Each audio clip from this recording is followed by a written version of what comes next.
എല്ലാവർക്കും നമസ്കാരം. വിക്രത്തിന്റെ വേദയുടെ മറ്റൊരു എപ്പിസോഡിലേക്ക് എല്ലാവർക്കും സ്വാഗതം കേട്ടോ. അങ്ങനെ വിക്രത്തിനെ പോലീസ് അറസ്റ്റ് ചെയ്തുകൊണ്ട് പോവുകയാണ് കേട്ടോ. ഇപ്രാവശ്യം വിക്രത്തിനെ രക്ഷിക്കാൻ വേദയില്ല. ഇപ്രാവശ്യം വിക്രത്തിനെതിരെയാണ് വേദ. വിക്രത്തിനെതിരെ മൊഴി കൊടുക്കുകയും പോലീസ് സ്റ്റേഷനിൽ പോയി മൊഴി രേഖപ്പെടുത്തുകയൊക്കെ ഒക്കെ ചെയ്യുന്നുണ്ട് വേദ. അങ്ങനെ അങ്ങനെ ആരും രക്ഷയ്ക്കില്ലാത്ത വിക്രത്തിനെ രക്ഷിക്കാൻ വേണ്ടിയിട്ട് മുൻകൈ എടുത്തിറങ്ങാണ് ശങ്കരനാരായണൻ. അങ്ങനെ ശങ്കരനാരായണനാണ് വിക്രത്തിനെ കോടതിയിൽ നിന്ന് പുറത്തിറക്കുന്നത് കേട്ടോ. അപ്പൊ നമ്മൾ ആ എപ്പിസോഡിനെ കുറിച്ചാണ് പറയാൻ പോകുന്നത്.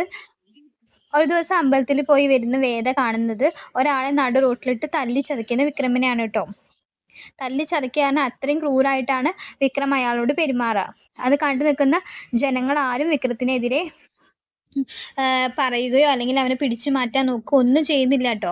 വേദ ഒരു ഓട്ടോറിക്ഷയിൽ തിരിച്ചു വരുമ്പോഴാണ് ഇത് കാണുന്നത് കേട്ടോ. ഇത് കണ്ടപാടെ വേദയ്ക്ക് വിക്രത്തിനോട് ദേഷ്യം കൂടുകയാണ് ചെയ്യുന്നത് കേട്ടോ. അത്ര ദിവസം വേദയ്ക്ക് വിക്രത്തിനോട് ഉണ്ടായിരുന്ന ആ മനോഭാവമൊക്കെ മാറുകയാണ് കേട്ടോ. കാരണം അത്രയും ക്രൂരായിട്ട് വിക്രം ഒരാളോട് പെരുമാറുന്നത് കാണുമ്പോൾ വേദയ്ക്ക് സഹിക്കുന്നില്ല കേട്ടോ. അങ്ങനെ വിക്രം ഇങ്ങനെ ചെയ്തതൊക്കെ വേദ വീട്ടിൽ പോയി പറയുന്നുണ്ട് കേട്ടോ. ആ സമയത്താണ് വിക്രം കയറി വരിക. അപ്പൊ വിക്രം പറയുന്നുണ്ട്, എന്റെ കാര്യത്തിൽ നിങ്ങൾ ആരും ഇടപെടണ്ട, ഞാൻ എന്ത് ചെയ്താലും അത് നിങ്ങൾ ആരും നോക്കാൻ വേണ്ടാന്ന് ഇത് ചോദ്യം ചെയ്ത് അമ്മോടും വേദയോടൊക്കെ വിക്രം പറയുന്നുണ്ട് കേട്ടോ. എന്തിനാണ് അത് ചെയ്തതെന്ന് അപ്പോഴും വിക്രം ആരോടും തുറന്നു പറയില്ല കേട്ടോ. കാരണം താനത് ചെയ്തത് ഒരു നല്ല കാര്യത്തിന് വേണ്ടിയിട്ടാണെന്നും പക്ഷെ അത് ആരും പുറത്തറിയരുതെന്നും അത് എന്തിനാണ് ചെയ്തതെന്ന് ആരോടും തുറന്നു പറയാൻ വിക്രം തയ്യാറാവുന്നില്ല. ഒരു പെൺകുട്ടീനെ പീഡിപ്പിച്ച ഒരാളെയാണ് വിക്രം അങ്ങനെ നടു റോട്ടിലിട്ടിട്ട് കൊല്ലാക്കൊല ചെയ്യുന്നത് പോലെ അടിക്കുന്നത് കേട്ടോ. അത് വിക്രത്തിന് ആ പെൺകുട്ടിയോടുള്ള ഇഷ്ടം കൊണ്ടും ആ പെൺകുട്ടീനെ വിക്രം ഒരു അനിയത്തി പോലെ കണ്ടിരുന്നത് കൊണ്ടൊക്കെയാണ് കേട്ടോ. ആ കുട്ടി അനുഭവിച്ചതിന്റെ 1% ഇവൻ അനുഭവിക്കണമെന്ന് തോന്നിയിട്ടാണ് വിക്രം അവൻ അങ്ങനെ ഒരു ശിക്ഷ കൊടുക്കുന്നത് കേട്ടോ. ഈ പീഡിപ്പിക്കപ്പെട്ട പെൺകുട്ടി എന്ന് പറയുന്ന കുട്ടി ആത്മഹത്യ ചെയ്യുന്നുണ്ട്. അപ്പൊ അതിന്റെയൊക്കെ ദേഷ്യത്തിനാണ് വിക്രം അവനെ നടു റോട്ടിലിട്ട് തല്ലി കൊല്ലാറാക്കുന്നത് കേട്ടോ. പിന്നീട് ഈ പയ്യൻ ഹോസ്പിറ്റലിലാവുകയും അങ്ങനെ വധശ്രമത്തിന് വിക്രമിന്റെ പേരിൽ കേസ് എടുക്കുകയും ചെയ്യാണ് കേട്ടോ. ഈ വിക്രം അടിച്ച പയ്യൻ എന്ന് പറയുന്നത് ആ സ്ഥലത്തെ പ്രമുഖനായ ഒരു രാഷ്ട്രീയ പ്രവർത്തകനാണ്. അവന്റെ മകനെയാണ് വിക്രം ഇങ്ങനെ തല്ലിക്കൊല്ലാറാക്കുന്നത് കേട്ടോ. പക്ഷെ ഇങ്ങനെ ഒരു കാര്യത്തിന്റെ പുറത്താണ് വിക്രം ഇത് ചെയ്തതെന്ന് ശ്രീകാര്യൻ ശ്രീനിവാസനും വിക്രമിന്റെ കുറച്ച് ഫ്രണ്ട്സിനും മാത്രമേ അറിയുള്ളൂ കേട്ടോ. പക്ഷെ ആരും ഇത് പുറത്ത് പറയരുതെന്ന് വിക്രം താക്കീത് ചെയ്തിരുന്നു. ഇങ്ങനെ ഒരു കാര്യത്തിനാണ് ഞാനിങ്ങനെ ചെയ്തതെന്നും ആ പെൺകുട്ടിയുടെ പേരോ ഒന്നും പുറത്ത് പറയരുത്, പുറത്ത് അറിയുകയും ചെയ്യരുത്. ഇനി അവർക്ക് അങ്ങനെ ഒരു മാനക്കേടും കൂടി സഹിക്കേണ്ട ആവശ്യമില്ല എന്ന് പറയാൻ കേട്ടോ. അങ്ങനെ ജയിലിൽ പോയ വിക്രം ഇവരോടൊക്കെ താക്കീത് കൊടുത്തുകൊണ്ട് ഇവരാരും അത് വേദയോടോ വീട്ടിൽ വേറെ ആരോടും പറയാൻ തയ്യാറാവുന്നില്ലാന്നല്ലോ.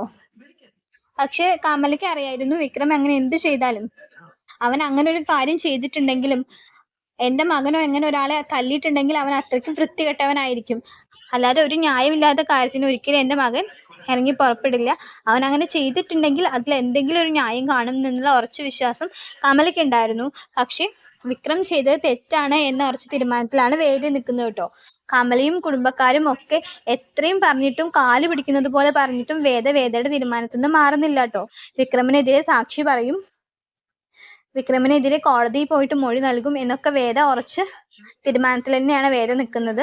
വേദയുടെ വീട്ടുകാരെ വിളിച്ചു പറഞ്ഞിട്ടും കമലെ പറഞ്ഞിട്ടും ഒന്നും വേദ കൂട്ടാക്കുന്നില്ല. വേദ പറയുന്ന ഒറ്റ കാര്യം, എൻ്റെ മനസാക്ഷിനെയാണ് എനിക്ക് തൃപ്തിപ്പെടുത്തുന്നത്, വിക്രം ചെയ്തത് തെറ്റാണ്. ആ കണ്ട കാര്യം ഞാൻ എവിടെയും പറയുന്നുള്ളൂ, ആ കണ്ട കാര്യം പറയാതിരിക്കാൻ എനിക്ക് പറ്റില്ല അമ്മേ. ഇതിന്റെ പേരിൽ വിക്രത്തിന് എന്ത് ശിക്ഷ കിട്ടിയാലും അതെന്നെ ബാധിക്കുന്നതല്ല. കാരണം വിക്രം ചെയ്തത് തെറ്റാണ്. ഒരാളെ കൊല്ലാൻ വരെ ശ്രമിക്കുക എന്ന് പറയുന്നത് തെറ്റാണ്. അതെന്റെ കൺമുന്നിൽ ഞാൻ കണ്ട കാര്യമാണ്. ആ കണ്ട കാര്യം ഞാൻ എവിടെയും പറയുന്ന ഉറച്ച തീരുമാനത്തിലാണ് വേദ നിൽക്കുന്നത്. ഒരു സത്യം പറയാൻ ആരും പേടിക്കണ്ട എന്നാണ് എൻ്റെ അച്ഛൻ എന്നെ പഠിപ്പിച്ചിരുന്നത്. അതുകൊണ്ട് ആ സത്യം ഞാൻ എവിടെയും പറയും.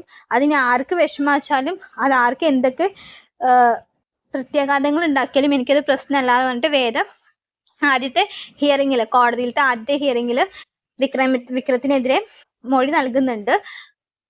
അപ്പോ അവിടുത്തെ ജഡ്ജി ശങ്കരനാരായണനാണ് കേട്ടോ. ആദ്യത്തെ ദിവസം വിക്രത്തിനെതിരെ വിക്രത്തിന്റെ വക്കീലായിട്ട് വാദിക്കുന്നത് ശ്രീകാര്യം ശ്രീനിവാസൻ ഏർപ്പാടാക്കിയ ഒരു വക്കീലായിരിക്കും കേട്ടോ. പക്ഷെ പിറ്റേ ദിവസം എത്തുമ്പോഴേക്കും ആ വക്കീല് ഉണ്ടായിരിക്കില്ല. കാരണം ശ്രീകാര്യം ശ്രീനിവാസനേക്കാളും രാഷ്ട്രീയത്തിൽ പിടിപാടുള്ള ആളാണ് ഈ വിക്രം അടിച്ച പയ്യന്റെ അച്ഛൻ. അപ്പൊ അയാള് ഭീഷണിപ്പെടുത്തിയിട്ട് ഈ വക്കീൽ ഓടിപ്പോയിട്ടുണ്ടായിരിക്കും കേട്ടോ. ഇതേ ആള് തന്നെ, ആ പയ്യന്റെ അച്ഛൻ തന്നെ ശങ്കർ നാരായണനും പോയി ഭീഷണിപ്പെടുത്തിയിട്ടുണ്ടായിരിക്കും കേട്ടോ. തനിക്ക് ഫേവർ ആയിട്ടുള്ള വിധി കൊടുക്കണം, വിക്രമിന് എത്രയും അവന് കിട്ടാൻ പറ്റുന്ന അത്രയും വലിയ ശിക്ഷ കൊടുക്കണം, എൻ്റെ മകൻ അനുഭവിച്ചതിനൊക്കെ അവൻ അനുഭവിക്കണം എന്നൊക്കെ പറഞ്ഞിട്ട് ഇത് എൻ്റെ ഞാൻ നിങ്ങൾക്ക് തരുന്ന ഒരു ഇതാണ്, അത് നിങ്ങൾ ചെയ്തേ പറ്റുള്ളൂ, ഇല്ലെങ്കിൽ ഇതിന് ഞാൻ എങ്ങനെ പെരുമാറും എന്നൊന്നും എനിക്ക് പറയാൻ പറ്റില്ല, നിങ്ങൾ അങ്ങനെ ചെയ്യണം, നിങ്ങൾക്ക് അതിന് എന്ത് വേണമെന്ന് ഞാൻ തരാം എന്നൊക്കെ കൈക്കൂലി ഓഫർ ചെയ്യുന്ന പോലെയൊക്കെ പറയുന്നുണ്ട്. ഒരു ജഡ്ജിയോടാണ് പറയുന്നത് കേട്ടോ. അപ്പൊ ശങ്കരനും അങ്ങോട്ട് ചൂടാവുന്നുണ്ട്. കേസ് കേൾക്കുന്നത് ഞാനാണെന്ന് വെച്ചാൽ അതിൽ ആർക്കും ഫേവർ ആയിട്ടുള്ള വിധിയൊന്നും ഞാൻ പറയില്ല. എനിക്ക് തോന്നുന്ന വിധി ന്യായമാരുടെ ഭാഗത്താണോ അവർക്കാണ് നിയമം കൂട്ടി നിൽക്കുള്ളൂ. അത് ആരാച്ചാലും അത് ഞാൻ എൻ്റെ നിലപാടുകൾ വിട്ടിട്ട് ഞാൻ ഒന്നും ചെയ്യില്ല എന്നൊക്കെ പറഞ്ഞിട്ട് ശങ്കരനും പറയുന്നുണ്ട് കേട്ടോ. അന്ന് ദേഷ്യം വന്നിട്ടാണ് അയാൾ അന്ന് വീട്ടിൽ നിന്ന് ഇറങ്ങി പോവാട്ടോ.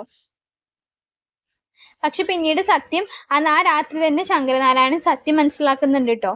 വിക്രം നിരപരാധിയല്ല. വിക്രം അങ്ങനെ ചെയ്യാനുണ്ടായ കാരണം ശങ്കരനാരായണൻ കണ്ടെത്തുന്നുണ്ട്. ഇങ്ങനൊരു പെൺകുട്ടിക്ക് വേണ്ടിയിട്ടും അവളെ ഇങ്ങനെ ചെയ്ത ഒരാളെയാണ് വിക്രം അങ്ങനെ അടിച്ചത്, കൊല്ലാറാക്കിയത് എന്നൊക്കെ ശങ്കരന് മനസ്സിലാവുമ്പോൾ വിക്രത്തിന്റെ ഭാഗത്ത് ന്യായം ഉണ്ടെന്ന് മനസ്സിലാവുന്ന ശങ്കരൻ വിക്രത്തിനെ പുറത്തിറക്കാനുള്ള പദ്ധതികൾ ഇടുകയാണ് കേട്ടോ. അങ്ങനെ പിറ്റേ ദിവസം കോടതിയിൽ വരുമ്പോൾ വിക്രത്തിനെതിരെ വിക്രത്തിന് വാദിക്കാൻ വക്കീലില്ല. അപ്പൊ എന്ത് ചെയ്യണമെന്ന് അറിയാതെ എല്ലാരും നിൽക്കുന്ന സമയത്താണ് അവിടേക്ക് ദർശൻ കടന്നു വരിക. ശങ്കരൻ ഏർപ്പാടാക്കിയിട്ടാണ് ദർശൻ വിക്രത്തിന് വേണ്ടി വാദിക്കാൻ കോടതിയിൽ എത്തുക കേട്ടോ. ദർശൻ വന്ന ആദ്യത്തെ ദിവസം തന്നെ ദർശൻ ആ കേസ് വിക്രത്തിന് പുറത്തിറങ്ങാൻ പറ്റുന്ന രീതിയിൽ ആക്കി തീർക്കുന്നുണ്ട് കേട്ടോ. കാരണം വിക്രത്തിന്റെ ഭാഗത്ത് ന്യായമില്ലാന്നും വേദ വിക്രത്തിനോട് മുന്നേയുള്ള വൈരാഗ്യത്തിന്റെ പേരിൽ മൊഴി നൽകിയതാണെന്നും വേദ അങ്ങനെ ഒരു കാര്യം കണ്ടിട്ടേ ഇല്ല എന്ന രീതിയിലേക്ക് ദർശൻ ആ കേസിനെ മാറ്റുന്നുണ്ട് കേട്ടോ. അതായത് വേദയുടെ മൊഴി അവിടെ ഒന്നുമല്ല, ആ കേസിൽ വേദയുടെ മൊഴി പ്രസക്തമല്ലാത്ത രീതിയിൽ ദർശൻ ആ കേസ് വാദിക്കുന്നുണ്ട്. അങ്ങനെ ദർശൻ വിക്രത്തിനെ പുറത്തിറക്കുന്നുണ്ട് കേട്ടോ. അപ്പോ വേദ വിക്രത്തിനെതിരെ നിന്നാലും വിക്രത്തിന്റെ നന്മ മനസ്സിലാക്കിയിട്ട് ശങ്കരനാണ് വിക്രത്തിന് കൂടെ നിൽക്കുന്നത്, കട്ടയ്ക്ക് നിന്നിട്ട് വിക്രത്തിനെ ആ കേസിൽ നിന്ന് പുറത്തിറക്കുന്നത് കേട്ടോ. അത് വേദയ്ക്കൊരു തിരിച്ചടി ആയിരിക്കും കേട്ടോ. കാരണം ഞാൻ എൻ്റെ മനസാക്ഷി അത് ഇത് എന്നൊക്കെ പറഞ്ഞിട്ട് വിക്രത്തിനെതിരെ നിൽക്കും ചെയ്തു. പിന്നെ വേദയ്ക്ക് എല്ലാവരും ശത്രുക്കളായി. വിക്രത്തിന്റെ വീട്ടില് വേദനെ വെറുക്കുന്നവരായിട്ടോ കൂടുതൽ. കമലാമ്മയ്ക്ക് വേദനെ വെറുക്കും. കാരണം സ്വന്തം താലി കിട്ടിയ ഭർത്താവിനെതിരെ പോലും മൊഴി നൽകി അവനെ ഇനി ജയിലിൽ അടച്ചാലും കുഴപ്പമില്ല, അവന് തുക്കയറ് കിട്ടിയാലും കുഴപ്പമില്ല എന്നുള്ളൊരു മനോഭാവത്തിലേക്ക് വേദ മാറിയിട്ടുണ്ടായിരുന്നു കേട്ടോ.